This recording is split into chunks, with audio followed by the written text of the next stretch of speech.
I think we've called this session this series of sort of prophets of justice, and we're looking at the 8th century prophets. I mean, that is the prophets who were writing in the 8th century BCE, and they are Amos, Hosea, Micah, and Isaiah. So let's have a look. Why are they important? I think the first, I think, is their kind of contemporary relevance. I think when we look at the Bible and do Bible studies, we're looking back into a pre-modern kind of era where wisdom was shared in a different way, but the situations in which they find themselves are not actually different. I mean, it's the human situation that they're in, the politics were of their kind, and so the question is, can we learn from these people? Can we learn for our own situation? And I think in the church and in Christianity, I think, you know, these prophets tell us a lot about the concept of justice in the Old Testament, which shapes, you know, where we are today.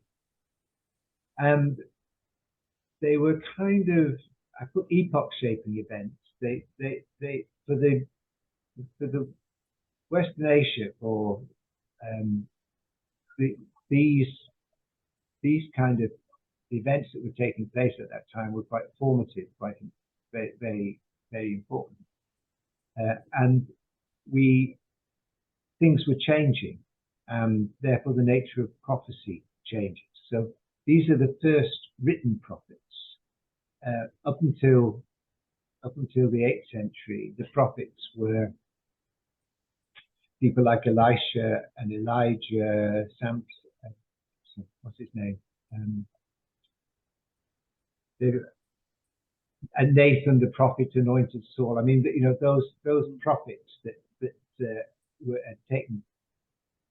had been in Israel prior to this period didn't write things down.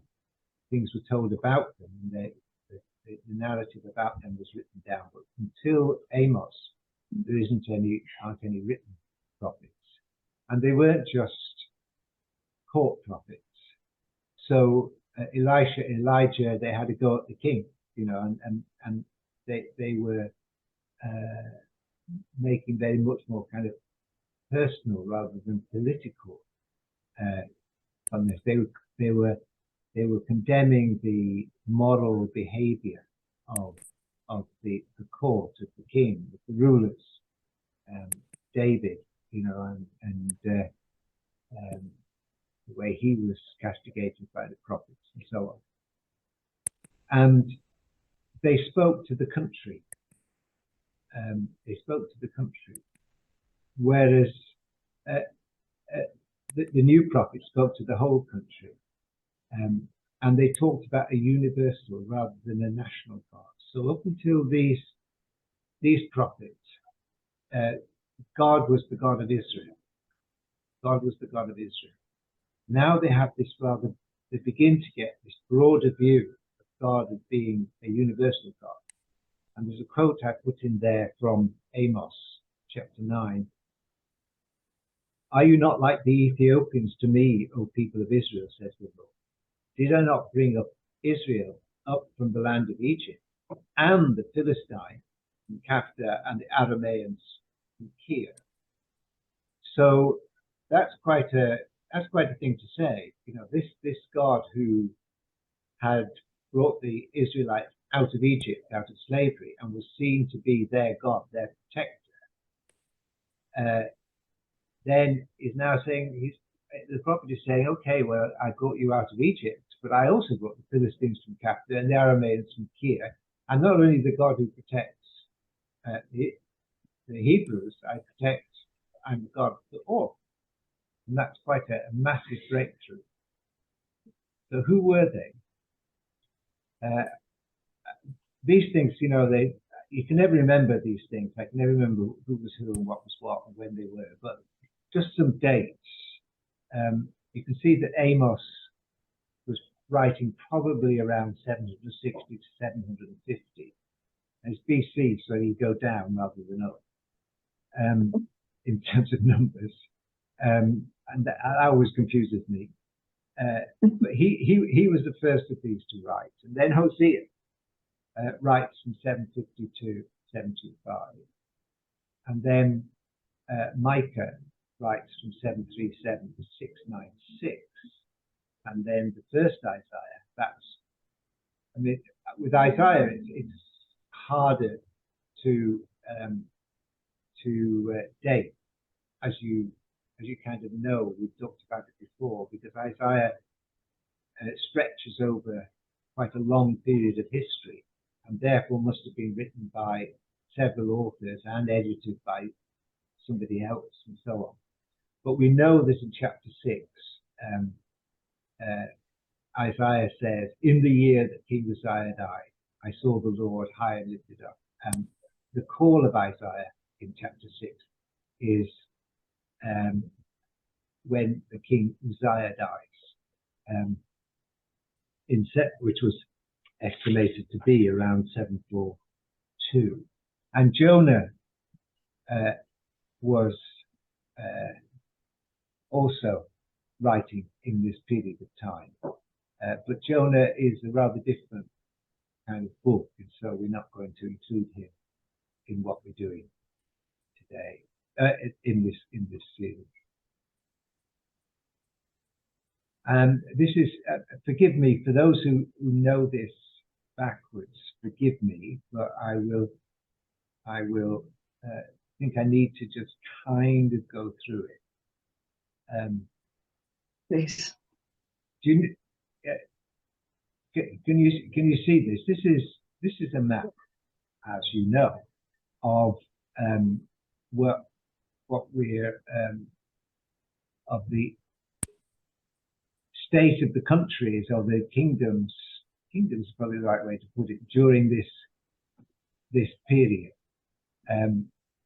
After the death of Solomon, the kingdoms, Israel divided between the north, so we usually called it Northern Israel, and Judah. What actually happened after Solomon died was that there was a division between 10 tribes who live in the north of Israel, and their capital sort of emerges as being around Samaria. So that's the kind of key area. And Shechem there, that's the dominant tribe. And 2 tribes, Judah and Benjamin, hang about in the south, with Jerusalem being this religious and political capital. And if you want to, you can read, the history as it goes in 2 Kings chapter 14 to chapter 20, and in 2 Chronicles chapters 22 to 32. The history of that period and what was going on is told. But you can see around both Israel and Judah, you've got these other states. You've got the states of the Philistines, Edom, Moab, Ammon, Damascus, that's kind of now called Syria, and Phoenicia. And these various kingdoms are in conflict all the time. There's a conflict going on between these kingdoms, and Israel and Judah are vulnerable to these other. We'll look at that a bit more. And this, Ollie, can you stop me? Keep jumping up and down on the screen. It's right now. I've stopped. I was jumping up and down. you were, I could see Yeah, I that. noticed. What was that about? You know, No idea. because I'm sitting still. Yeah, you're fine now. Yeah, Maybe, yeah. it's got away. Did AMP again. Yeah. Yeah, thank you. Sorry, Bon. Sorry. Okay, it's all right. Now I call this a century of two halves, not a football match. But the real key is the country of the Assyria, which was very, very weak during the first half of the century. Another power, Urartu, which is in what is now Armenia, was much more powerful, and Assyria was very, very weak. And these little countries that we just saw in the map before, these little countries were almost released really from the kind of vassal state that they were in relationship to Assyria. So they had the opportunity to flex their muscle, and they did so in trade. So the countries became quite wealthy, and they also were testing each other in terms of military advantage. So this was a great time of prosperity, but it was also a time of conflict between these, as each of the various little states there were trying to get territory from each other. So there's a lot of wars going on, basically. Neil's just joining. And then in 745, this guy, Tiglath-Pileser, I'm never sure whether it's Pileser or Pilisa, his name was Paul, Tiglath-Pileser or Pilisa III, he sees the show and he gets a massive photograph of it. And he expands Assyria with military force, I mean, quite considerable military force. And you can see on this map, let's just show you.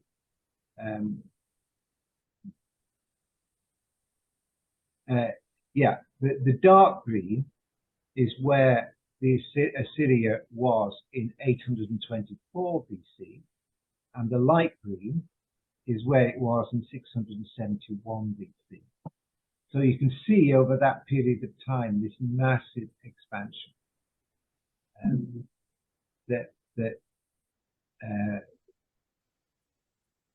It's almost like one of those, that map at the beginning of Dad's Army, you know, where the German forces are kind of moving on. The massive expansion, and they were brutal. They were really hard fighters. You can see, Would they be would they be worshipping their own gods? Who would they be worshipping at this time? Sorry to interrupt. Just thinking. No, they would. They would all have their. They would have yet their own cults, their own gods. So would the tribes there, or the tribes, and in Israel and Judah, we are flashing again. Yeah. Right. You stop. Israel and Judah would have, you know, in Israel there'd be worship at the shrines, and in Judah there would be worship in temple in Jerusalem and other shrines to Yahweh, to the God of the Hebrews, but there would also be an intermixing with other gods of different people, other fertility gods and so on.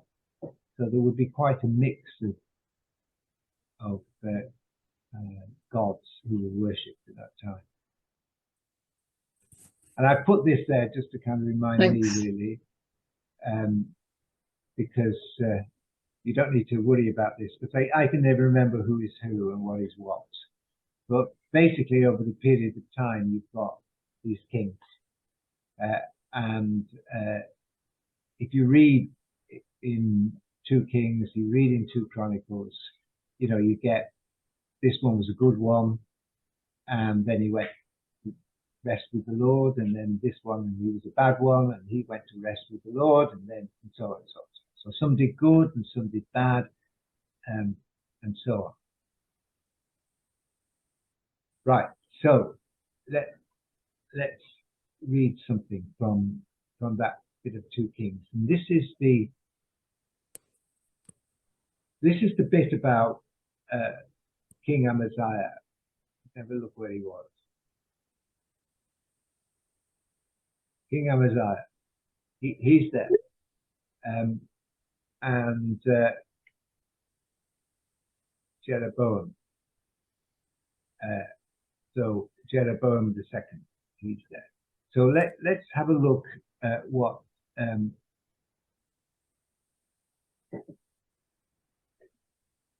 I missed one. Yeah. So this is Amos now. Talking about Amos. The great power was said in the region was Arato, not Assyria. Syria and Ammon were engaged in an offensive war against Israel.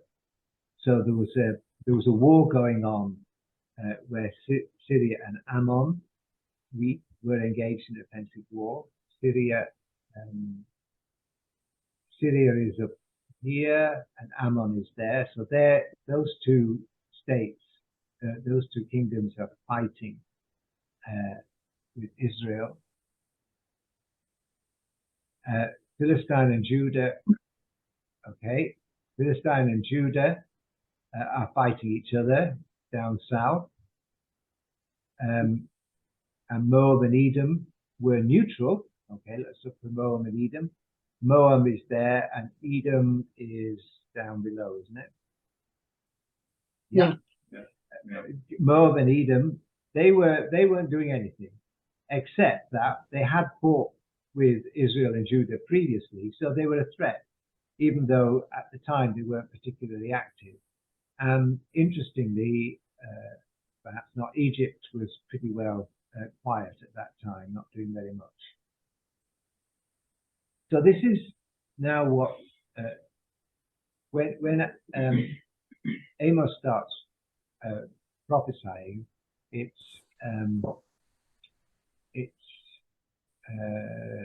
Jeroboam who's on the throne. So could you read that? Me? Yeah. Well. Okay. In the 15th year of King Amaziah, son of Joash of Judah, King Jeroboam, son of Joash of Israel, began to reign in Samaria. He reigned for 41 years. He did what was evil in the sight of the Lord. He did not depart from all the sins of Jeroboam, son of Nebat, which he caused Israel to sin. He restored the border of Israel from Lebo Hamath as far as the sea of the Arabah, according to the word of the Lord, the God of Israel, which he spoke by his servant Jonah, son of Amittai, the prophet, who was from Gath Hepher. The Lord saw that the distress of Israel was very bitter. There was no one left, bond or free, and no one to help Israel. But the Lord had not said that he would blot out the name of Israel from under heaven. So he saved them by the hand of Jeroboam, son of Joash. Now the rest of the acts of Jeroboam and all that he did, and his might, how he fought, how he recovered for Israel Damascus and Hamath, which belonged to Judah, are they not written in the book of the annals of the kings of Israel? Jeroboam slept with his ancestors, the kings of Israel. His son Zechariah succeeded him. There you go.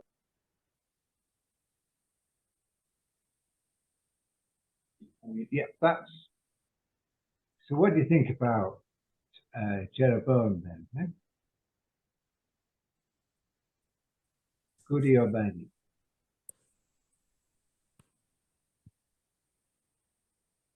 He restored the border of Israel from the river.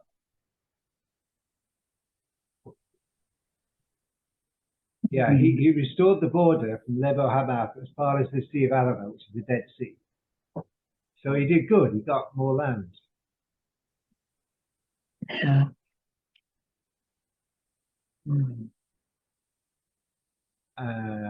So it's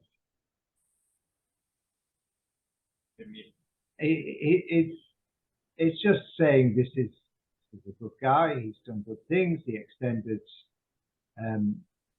this thing from Lebo Hamath as far as the Sea of Arabah. The God of Israel, so it's all great. So we've got that in the Book of Kings, which is saying what a great king he was, and he slept with his ancestors and so on, whatever. But then if you go to Amos, the Book of Amos, I think there's one thing that it's worth, that I'd like to say something about that passage is that it's written by an archivist. He knows all about the sort of succession of years in all of these various kingdoms or countries, which all kept their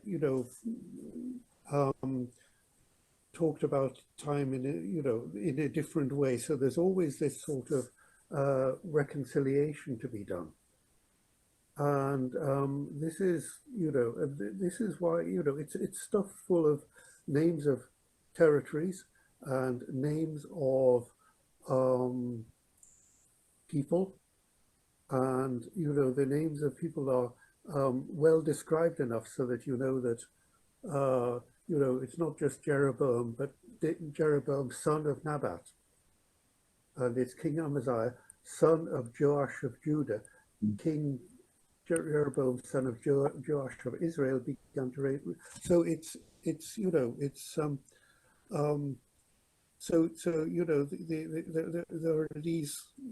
there are these scribes, and they live in a chaotic time without a sort of overall view of how things are, and they are writing things as clearly as they can.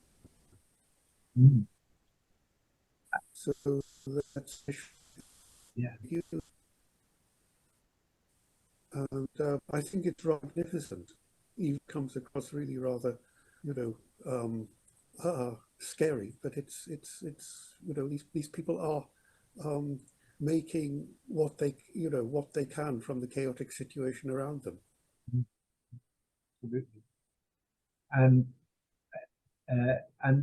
there are kind of snippets in there which give you a kind of what people are remembering, what seems to be important. And this little phrase there in verse 25, he restored the borders of Israel from Lebo Hamath as far as the Sea of Arabah, according to the word of the Lord, the God of Israel. So that seems to be a boast that Jeroboam was made, and that's what the courtiers would want to remember him for. And then in Amos chapter 6, you read this: indeed, I'm raising up against you a nation, that's an enemy, O house of Israel, says the Lord, the God of hosts, and they shall oppress you from Lebo Hamath to the Wadi Arabah. So it's almost as if what the official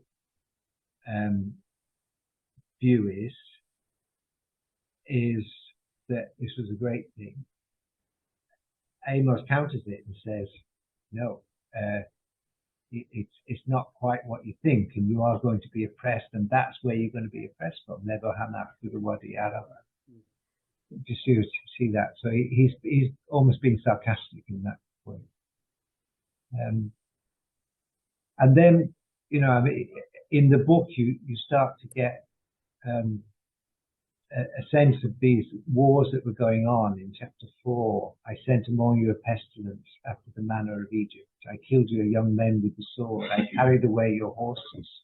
And I made the stench of your camp go into your nostrils, yet you did not return to me, says the Lord. So that's describing a pretty fierce, battle that's going on and in the background to Amos. And it was perhaps an unsuccessful war. Hate evil and love good, says he in chapter 5, and establish justice in the gate. It may be that the Lord, the God of hosts, will be gracious to the remnant of Joseph. The remnant is, later on, Isaiah and others talk about the remnant as being a sort of righteous, remaining, faithful group. But in this part of the Bible, the remnant is just the remnant of the defeated army. These are the people who are left over. So it sounds as if the war that was going on was not necessarily as successful as people would have hoped, and that Amos is saying that there's no protection in this. Alas for you who desire the day of the Lord. Why do you want the day of the Lord? The day of the Lord is, when Yahweh just gives victory. Later on, it's got a more apocalyptic kind of meaning. We decided, why do you want the day of the Lord? It is darkness, not light. As if someone fled from a lion, was met by a bear, went to the house and rested their hand against the wall, and was bitten by a snake. It's not the day of the Lord.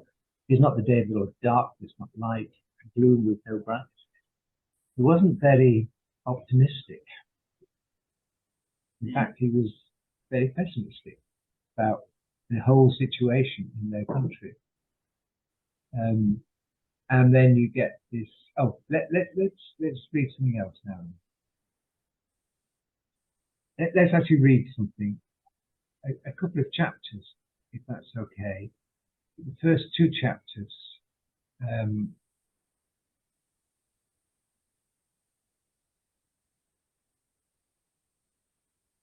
You see this?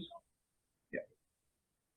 Would somebody like to read this? It goes on, quite a bit, but having had all that background now about these little territories and what's going on in these territories, perhaps this might begin to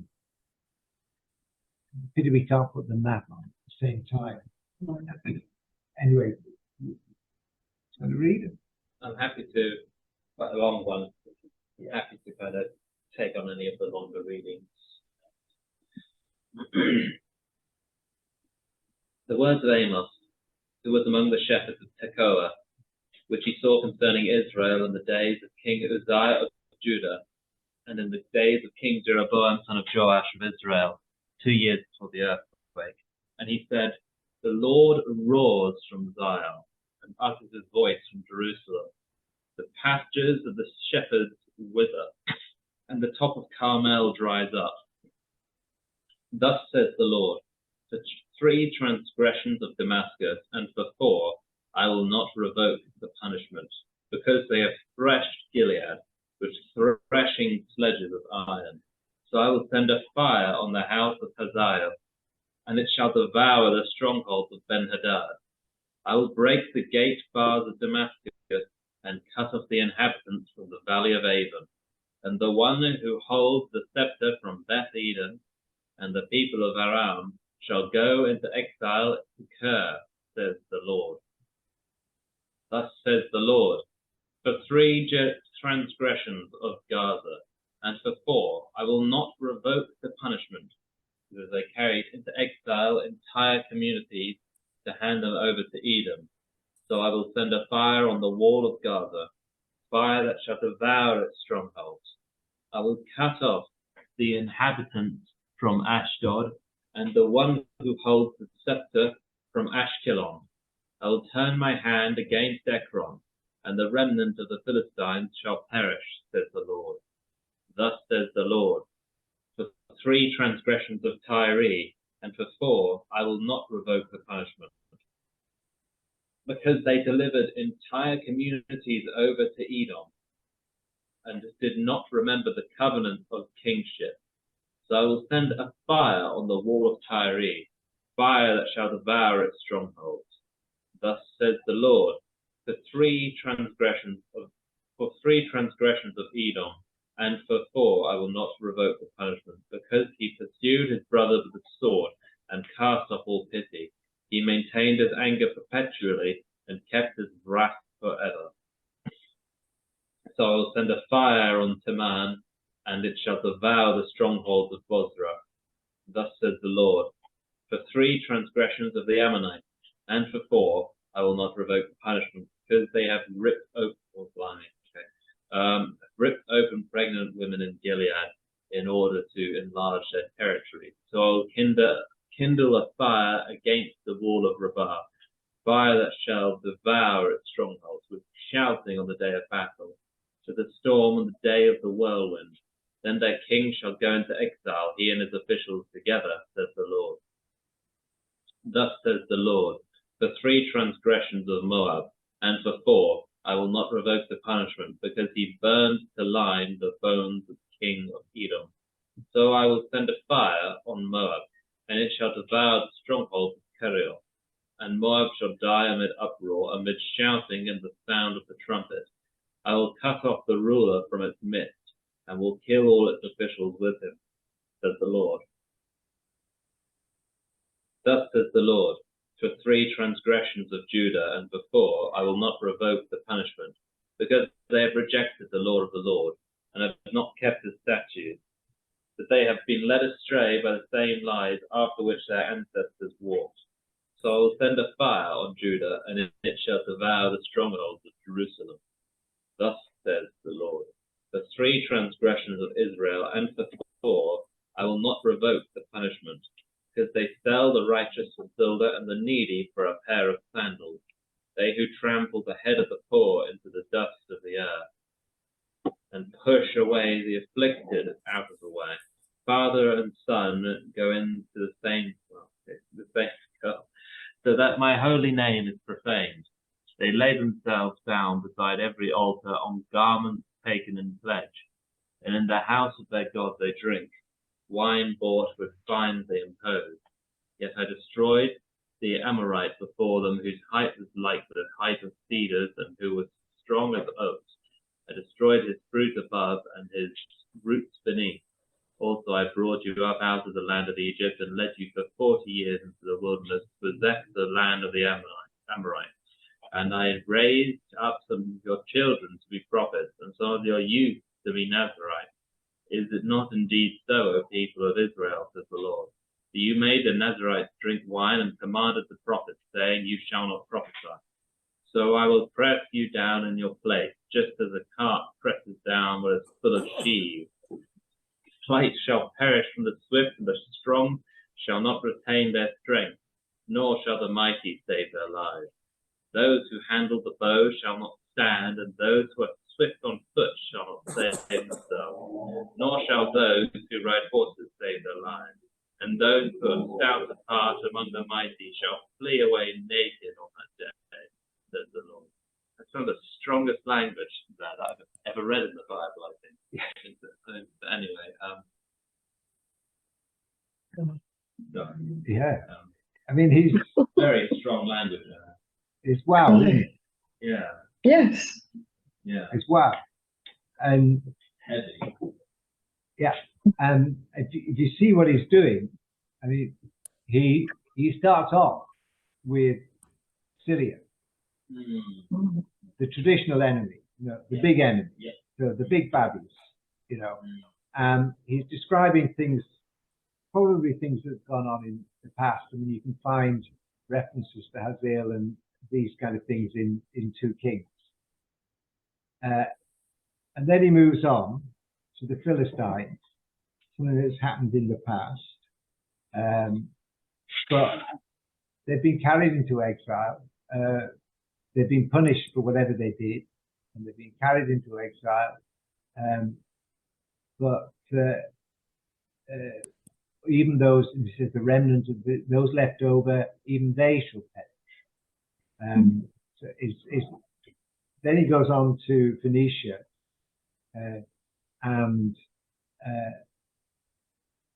they delivered entire communities over to Edom, so they've been naughty, and they were supposed to have a treaty with Edom, and they abused that treaty, and then and that seems like it's something that's going on at this time. Sorry, this next one, it seems like it's going on at this time. Edom, I will not reap the punishment because he pursued your brother, maintained his anger, kept his wrath forever. So I will send fire on Teman and deliver the strongholds of Bozrah. And then he comes on to the Ammonites. Sounds like, I mean, some really vicious stuff has gone on. Attacking women under the war, shouting on the battlefields, king being taken into exile. Then Moab, they did something to the king of Edom. They burnt to lime the bones of the king, and so on. And then we come to all of these little tribes around are being attacked. And then we come to Judah, southern kingdom, and there, they've rejected the law of the Lord. They haven't kept the worship of Yahweh, so on, so on. So, okay. Then he comes to Israel itself, for having all of these very fierce attacks on the neighbors, when everybody reading this was saying, yeah, right on, terrible, shouldn't have done it, And he says, now what about you? And what have you done? And then, as I said, remember, this was a very wealthy period. There was lots going on, but what was going on was that the wealth of Israel was not being redistributed. So, although they were very wealthy, and this comes up in other parts of the book as well, they had sold the righteous for silver and the needy for a pair of sandals. They trampled the head of the poor into the dust of the earth and pushed the afflicted out of the way, father and son going to the same girl, so that my holy name is profaned. Delilah himself and everyone, so on, so on. And then, and so he goes on. Prophecy, is dead, and this thing about the horses, horses were, and chariots were a big part of the weaponry, the way of fighting for Israel. So, what do you think? Amos here seems to be speaking truth to power. Yeah, amen. Terrible. It's terrible. It's awful. What a terrible mess. Yeah. Yeah. It's describing a very brutal world. Yeah. Very, very brutal world. Yeah. Did anything please him? I'll come Did to anything? that. Remind me before the end, just to tell you what pleased him. Okay. Let's read a bit more, because I think it.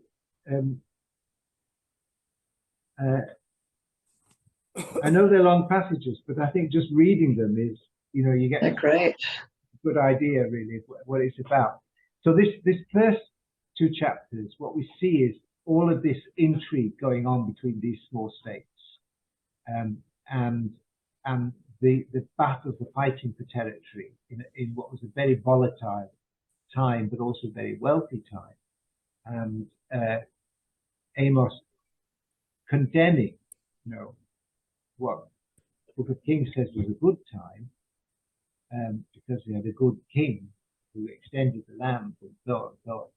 Amos pointing out actually what's going on underneath this is a lot of violence, a lot of suffering, a lot of exploitation, a lot of oppression, and therefore what's going on, some people may say is glorious, it's wonderful, we're getting more land or whatever, actually is really, really exploitative and oppressive.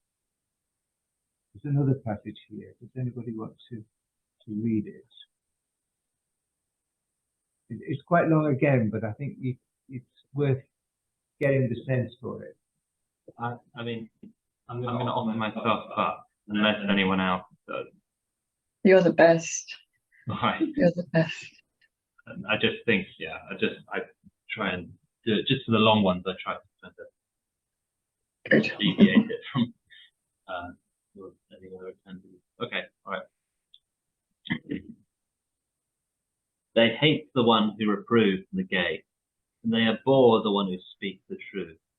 Therefore, because you trample on the poor and take from them levies of grain, you have built houses of hewn stone, but you shall not live in them. You have planted pleasant vineyards, but you shall not drink their wine. For I know how many are your transgressions, and how great are your sins. You who afflict the righteous, who take a bribe, and push aside the needy in the gate. Therefore the prudent will keep silent in such a time, for it is an evil time.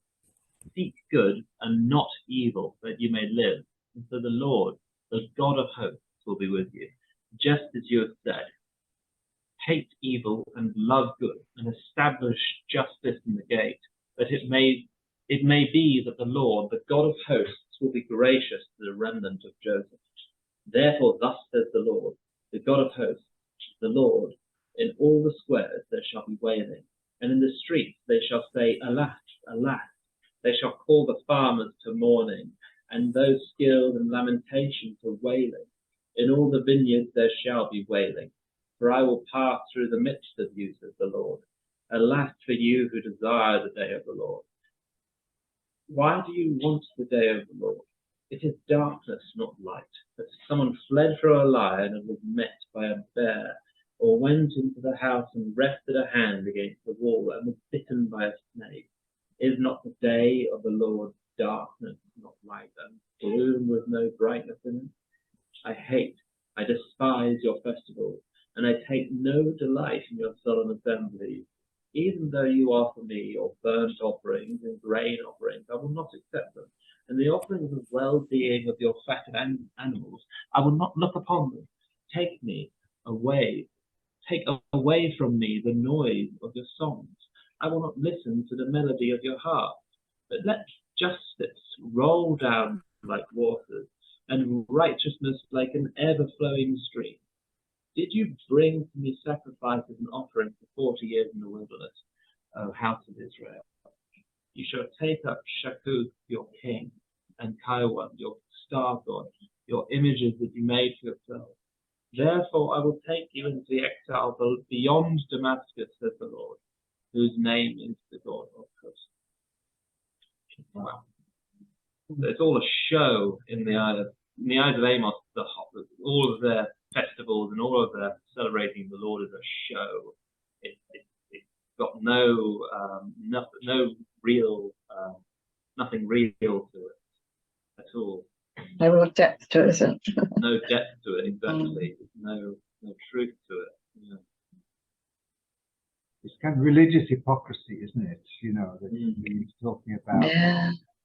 And this, this idea that it isn't sacrifice that is needed, it's justice. Exactly. It isn't sacrifice that's going to put it right for people. It's actually treating people properly. The one who reproves in the gate. The gate is where justice was done. It's where people would bring their cases, whatever their disputes were, would be heard by the elders in the gate. But you trample on them, and you abuse and you exploit them, get levies of grain. Would you like somebody to preach like this today? What? You who afflict the righteous, who take a bribe and push aside the needy in the gate, Yeah. Establish justice. Well, it's just very kind of honest and right on, isn't it? It's right. Is he warning them as well, really? He's warning them a bit as well, isn't he? Yeah. Not bribing, but just warning them, heaven's sake, get your life together, sort of thing. Wake up, this is not right. And he's saying it's the society that's wrong. He's saying that there is something.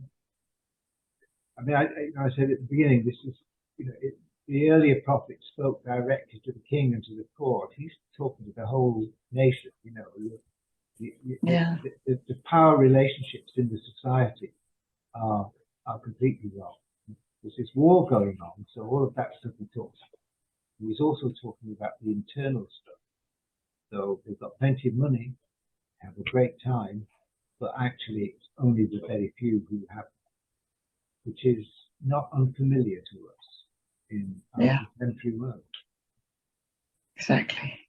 And not for nothing does Martin Luther King, you know, say, but let justice roll down like waters and righteousness like an ever-flowing stream. Not for nothing to those contemporary prophets, you know, kind of quote them. Yeah. So what I mean, he does say something very interesting. I mean, you're actually right, Sue. I mean, there's nothing very positive. Doesn't have very much good things to say to anybody, but just at the end, he does brighten up a little bit. 15, I think. Let me just see if it's got that right. Yeah.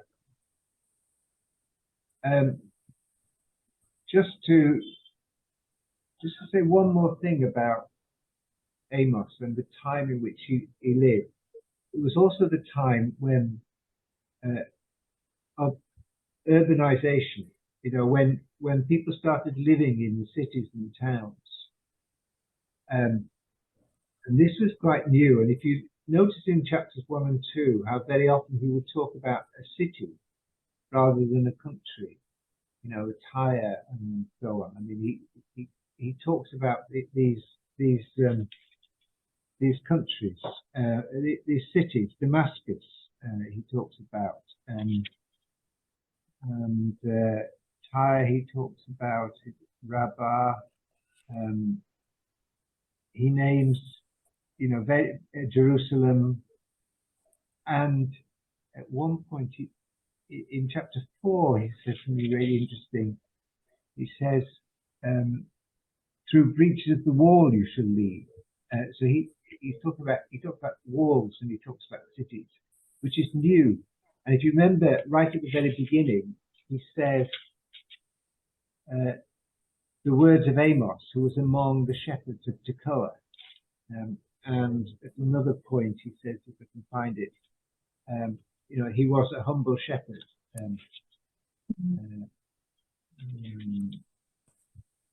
I can't find it immediately, but he says, you know, he was a shepherd. So he comes from a rural situation where there's this movement towards urbanization. And at the very end, the last bit of hope that he gives is this: on that day I will raise up the booth of David, which is fallen, not a stone temple, but the booth, the tent, you know, and repair its breaches, and raise up its ruins, and rebuild it as in the days of old, in order that they may possess the remnant of Eden, and all the nations who are called by my name, says the Lord who does it. The time is coming, surely coming, says the Lord, when the one who ploughs shall overtake the one who reaps, and the treader of grapes the one who sows the seed. The mountains shall sweep wide, and all the hills shall flow with it. I will restore the fortunes of my people Israel, and they shall rebuild the ruined cities and inhabit them. They shall plant vineyards and drink their wine. They shall make gardens and eat their fruit. I will plant them upon their land, and they shall never again be plucked up out of the land that I have given, says the Lord your God. So there's something going. Yeah. Hooray! Yeah, some good news at the end. Yeah. But it does seem as if it's part of his stuff is almost a kind of peasant's revolt, you know. And I mean that he's rebuilding, although he does talk about rebuilding the ruined cities. His rebuilding is actually building through the land, you know, and restoration is through the ecology, through the land. Which I think is really interesting, actually. Yes, definitely. Wonderful. So, do you like Amos? Yeah. Wow. He's great. Yeah. I mean, he has this idea of punishment, you know, God punishing, and you know, and Mm. it sounds really, really off, you know, now, but in a sense, you do need a sense of there being consequences. You know, there are consequences of war. There are consequences of exploiting people. There are consequences of having disproportionate wealth and poverty. And we may not call it punishment, but you know, I mean, the more you pursue the war in Ukraine, the more unstable the world would be, not less. You know, and the more you follow the sort of neoliberal capitalist model, you know, the more the earth is going to be, you know, exploited and abused, and more people are going to suffer, and more climate's going to change, so on and so on. It does feel as if you could look at this and say God is acting in a particular way, and that creation itself has been abused, and it's fine. I don't know what you think about that. Maybe he wasn't too stupid. I think that, you know, you think of these, you know, people writing like that as being rather old-fashioned and superstitious and for a pre-modern time, but maybe there's something in it. Yes. It's definitely worth looking at. It's very, very interesting. So much to learn. Really is. You're going to say something? Thank you, Ron. I just think your point about consequences is right. I think without consequences, chaos reigns, doesn't it? And we see that now. People believe in power that there are no consequences, so they do what they like. And we see what happens. Well, we see the consequence of that, don't we? And I don't, you know, necessarily like the things that are proposed here, but that doesn't necessarily mean it's God. I suppose it is here, isn't it? I was going to say, it doesn't mean God is doing it. He's kind of saying it will happen because, but he is kind of saying he'll do it, isn't he? Or Yeah. Amos is. Yeah, that's the tough one. That's the challenge in the passage that I find hard.